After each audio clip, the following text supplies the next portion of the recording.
Hi, good morning. This is Dan Lowman from GG+A SurveyLab. Just some quick introductions. I've been with GG+A for nearly 20 years and done a whole bunch of different things, but running SurveyLab has been the most interesting as we construct surveys, focus groups, and other kinds of tools for our clients to really get some donor insight. And that, of course, is the topic of today's program. Adrian, do you want to take a moment to introduce yourself?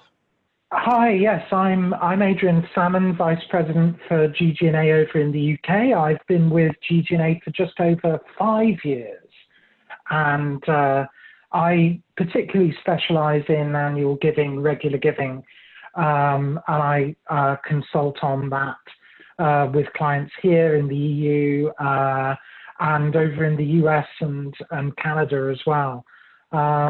And have had the good fortune to work very closely with Dan over the last few years, using surveys to inform the way our clients build their regular giving strategy.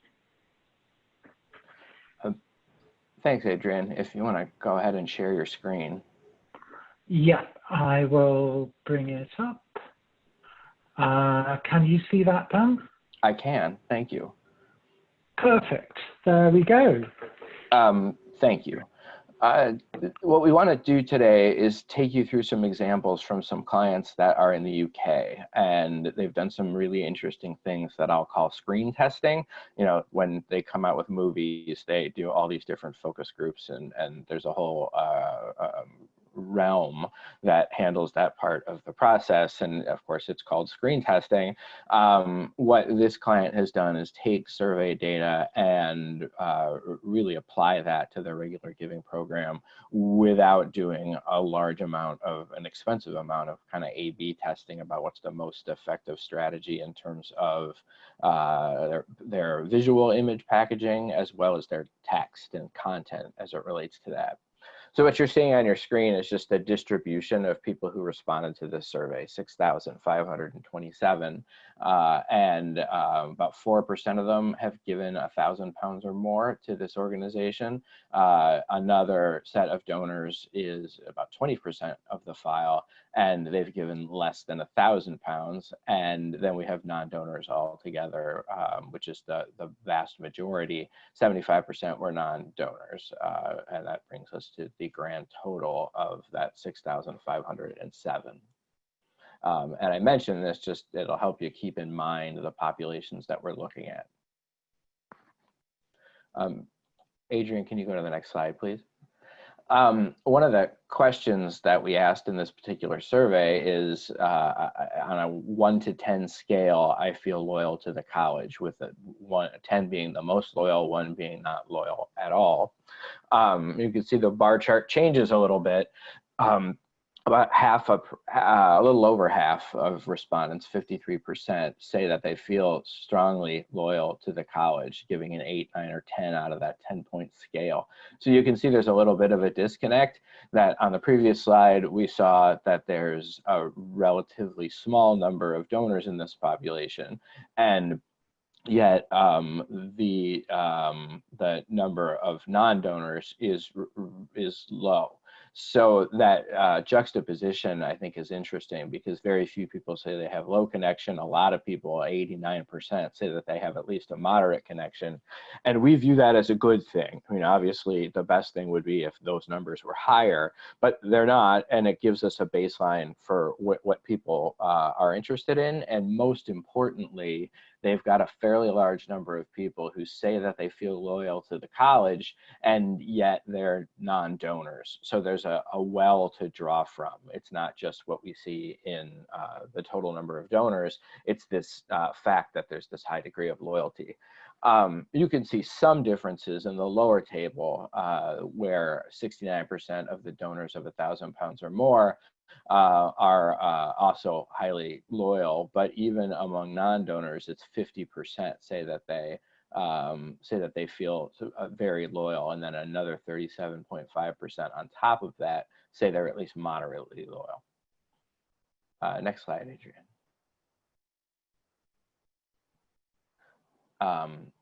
I feel a strong connection to the college, similar thing, 1 through 10.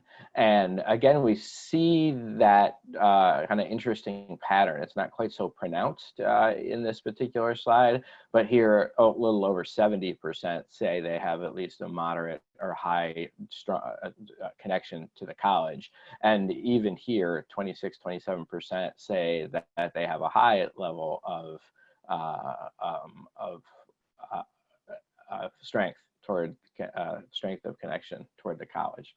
And again, in the lower part of the survey, you can see some differences between 1,000-pound plus donors, less than 1,000 K donors, and non-donors are all running pretty similarly, except that 1,000-pound or more group, which has a somewhat higher degree of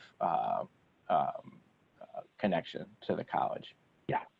And we see this kind of disconnect between loyalty and connection, you know, across all of our clients, don't we, Dan? You know, when we do these kinds of surveys. We do, yeah. I mean, it's not uncommon to see that particular trend. And as I said, it presents an opportunity to take this to the next step as far as knowing that we've got a high degree of loyalty and connection built into this. We can start to use that segmentation as a way to start to build the regular giving products that we're going to talk about in a little bit. Yeah. We started doing this for a US university, but we've built it out now to work anywhere and in pretty much any language. What we discovered through our research in SurveyLab is that there's a difference between emotional giving and things that are sort of more tactical in nature. So let's start at the top of this slide. I hope you can see it. But we've listed off a number of different statements that are, you know, what are the reasons that you make charitable gifts? And it turns out that the world can be divided into engagement factors versus emotional factors. And let me explain quickly what I mean by that. Emotional are things that you can't quickly change necessarily. When someone says that they give for gratitude to the college, that's great, but it's hard to turn new donors into people who have gratitude or loyalty or an understanding of the impact of their giving. You know, any of these things, you have to keep reading down the list before you get an engagement one, which is how effectively does the college communicate gift impact. Those things are on you. Those are the things that you can change. Those are the things that you can manage. Those are things where you can do some of the other stuff that we're going to talk about during this presentation. The first row allows you to see how many people rated highly on any of these measures. So if you start in the first column of numbers, which says percent very high, 8 through 10. So this is the percentage of people who gave that high 8, 9, 10 score. And then you can see that it's pretty close for the first three, 55, 55, and 48. And then it starts to drop off to 48%, 40%, and all the way down at the bottom, the ability to discuss the gift with a member of the leadership, which only 7% said was important to them, and 6% a relationship with the fundraising staff. And then the lift column, the blue one on the far right, just shows you the difference between the lowest number and the highest number. So there's a 23% lift on gratitude to the college. If you go down 3 more, there's a 0% lift because it's 48, 48, 48. Everybody's the same on that one. So the way I would describe the impact of this particular slide is it starts to help you prioritize what do you want to talk about. Now, most people, a majority by something of a long shot, are expressing gratitude to the college and loyalty to the college and impact of their giving, and then ultimately passion or interest for the area where gift the gift is directed. So that gives the authors of these pieces, whether they're in your communications department or annual giving, regular giving, however, this is a good guide to where to start, because this is where people most want to be. So I'm going to take over here and talk about another thing that we did with this client, which is our donor stewardship and donor satisfaction scorecard. So this, obviously only donors got asked this set of questions in the survey, but what we have, which we've developed from numerous other surveys in the past that we've done around stewardship and donor satisfaction, is we now know, you know, the most important factors that go up into making whether donors are happy with their experience of being a donor or not. And so it boils down to these 1, 2, 3, 4, 6, 7, 8, 9 questions. And we give, and we use the scores for all of these to give an overall score. So this client only scored just over 59 out of a possible 100 on the donor stewardship scorecard, which means actually they've got some work to do. And there are a couple of areas here which are really easy wins for any client, where you could see an immediate uptick by improving something. So, for example, more likely to give in future, you know, that is a combination of all these. So you're not necessarily going to be able to move this one immediately, but know whom to contact. Where at the moment they only get 55.5% of all respondents saying they know who to contact about their gift. That is a really easy one to fix. Because you can just put somebody's name and photograph and contact details on all the thank you letters that you send out, or, you know, certain of these stewardship materials that you send out as well. Process of making a gift was easy. The client did well on that. They could also pick up quite quickly on accurate and prompt receipting. That's an area where just getting a process in place to make sure that those acknowledgements go out the door within 48 hours or so could really show a lift up there. Very few people ever give an institution a high score on the first one. The college did a good job asking me. We don't expect to see clients. I think we've only had one instance where we had people for a client saying they aren't asking me enough, but otherwise we expect people to score low on that.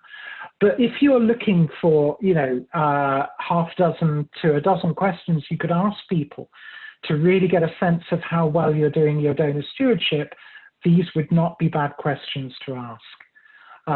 And with our product Donor Experience Dashboard, we've actually built these into a product where you can ask these questions to people over time and see how their responses change as you alter things in your stewardship.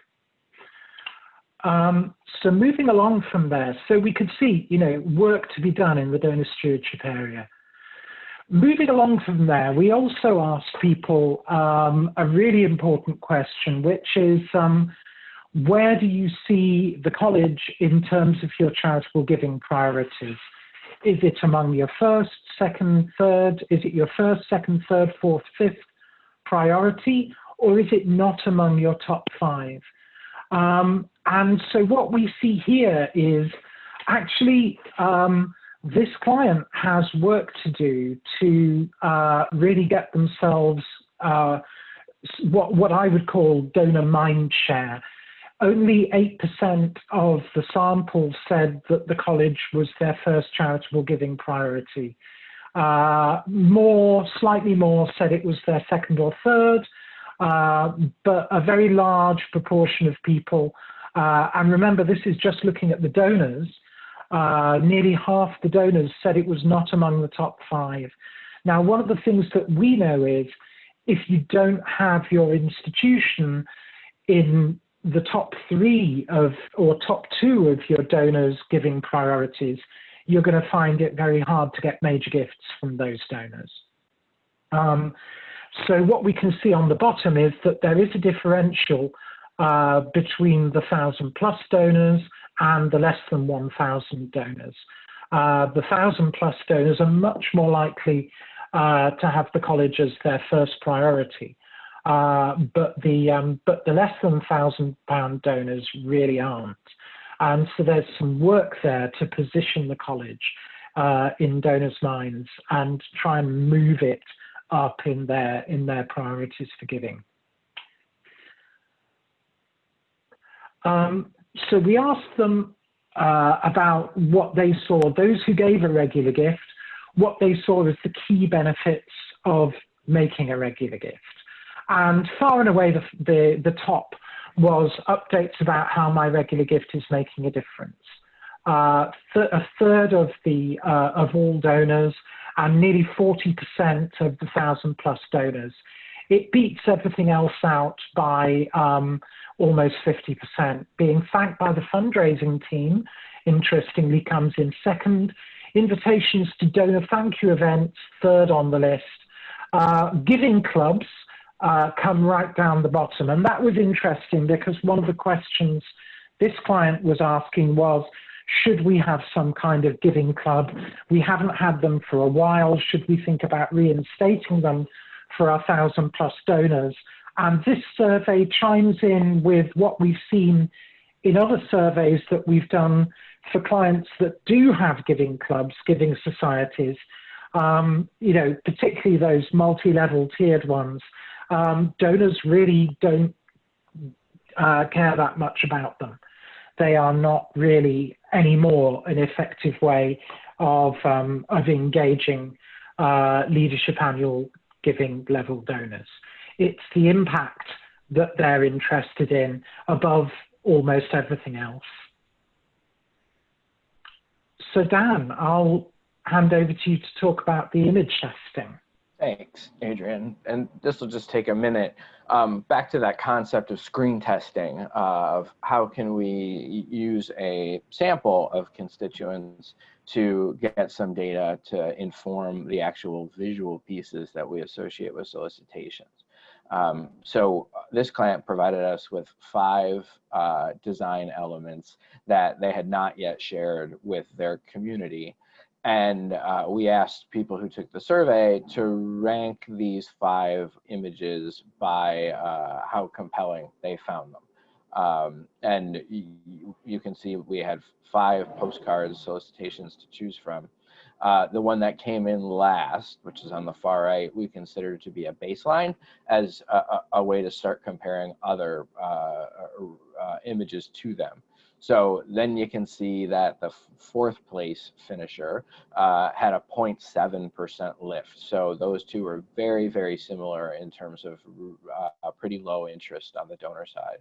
I was going to bet that number 4 was going to be number 1 because it had a lot of data, it had facts and figures, it explained kind of precisely what this organization was doing in the fight against Ebola.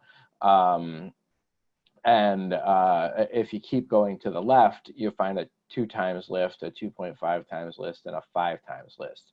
Or card. The 5X lift, clearly that's the card to go with. It was overwhelmingly selected. It showed up as number 1 in this 5 number ranking. And the second one is not bad. It's not nearly as good as the first, but the decision that they made was to go with 1 and 2 and to discard 3, 4, and 5 because they've got the data they need. So now they have clarity around who they want to send that to and clarity around what works and what doesn't work. And of course, old-time direct marketers among you will instantly know why number 1, I think, is the top. It's because the person in it is looking at the donor, and it's that back to that thing in direct marketing. You want eyes, and you want eyes looking out at the donor. And number two, you know, almost gets there. In almost every other picture, it's just not really that you know, up front. In the fourth ranked picture, the people are wearing masks. The third ranked picture, the person's looking away. The fifth. So I think my hunch is it all comes down to the eyes in this, and looking directly out at the donor. So we also asked donors to score some messages on a scale of how compelling or not compelling they found them. And so we asked them these to rate these 4 statements. And the one that wins out above everything else is the hardship fund.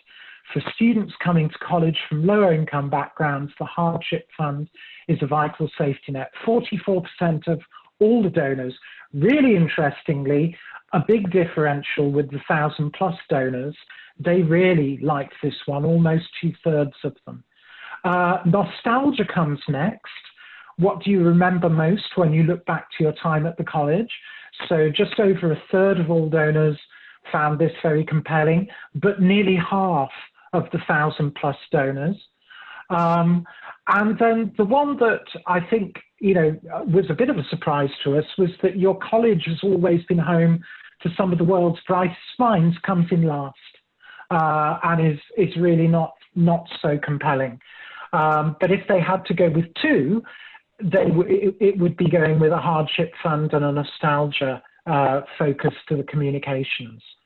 And when we asked people to rank the most compelling causes that they'd like to give to, supporting students came in with a clear 2 times lift, which I don't think will surprise any annual fund people listening. What was a little bit surprising was that the business school came in second, and mental health came in third. Research is going to be a tougher ask for this client. The child health, cardiovascular research, and hematology courses, you know, really only came in very close to the baseline. And when we asked about the areas of student support, it was about hardship funding to help students stay at the college. More than half of the donors and 67% of the 1,000+ donors. Scholarship second, PhD and master's specific scholarships are way down the list. Funding for extracurricular activities, less than 1/4 of all donors, and only about, you know, not even 30% of the 1,000+ donors found that very compelling. So we're zeroing in here throughout this survey on what a regular giving product at the annual giving and leadership annual giving level needs to look like, what it needs to talk about. And when we ask the donors why the importance, we were a bit surprised about this, but really it was this egalitarian instinct that was the most important. All backgrounds deserve opportunity. That was what donors really thought was the importance behind ranking hardship funding, scholarships, and supporting students at the top. So now, as a result of this, you have the rationale to put into your communications as well, because donors have just told you what to say to them. You know, this is the message that you go with in the letter, in the email, on the web page. You foreground this idea of all backgrounds needing deserving opportunity.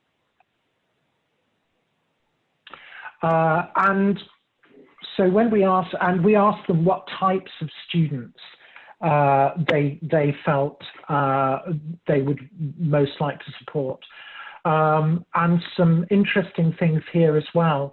So low income background students, as nobody would be surprised, come top.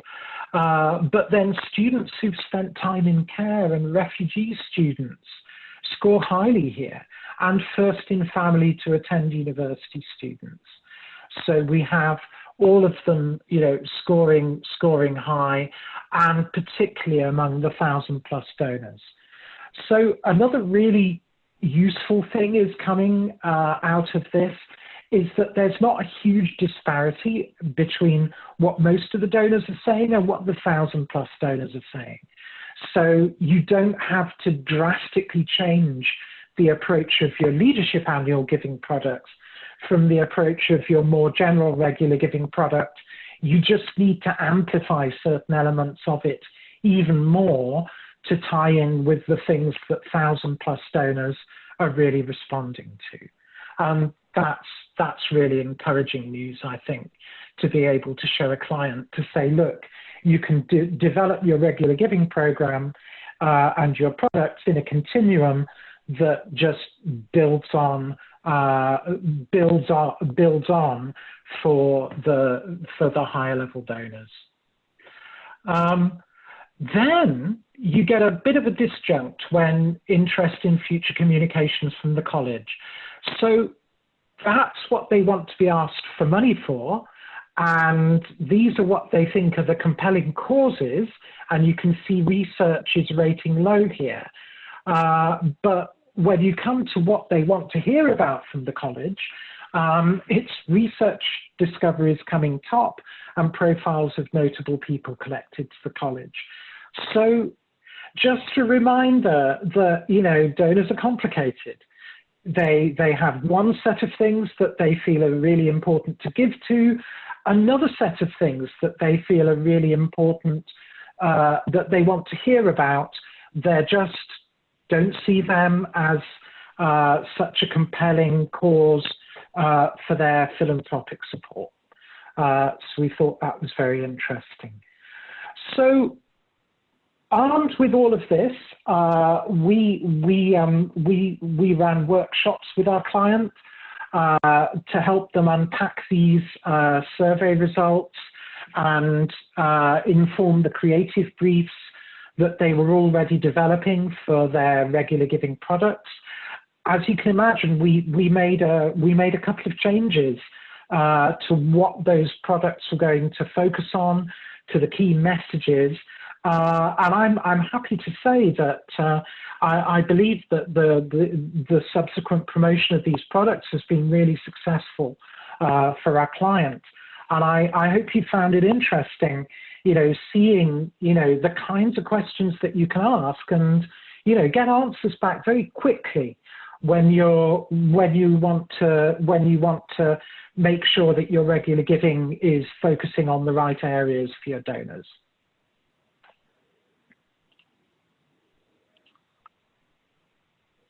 Dan, do you have anything to add? No, Adrian, I think that you did a really good job of explaining the way in which we can use this data to make choices, and that's the whole point. The survey results themselves, or whatever you try to do directly, is something that you can absolutely invest in. But our view is if we can take sort of a time-tested approach and think through the things that are important in terms of priorities for your institution, these data provide a way to kind of rank order that, and what you think is important may not be what the donors think is important, and we find that to be a disconnect in lots and lots of organizations. So the data puts it in perspective. Absolutely. Well, thank you everyone for joining us this lunchtime.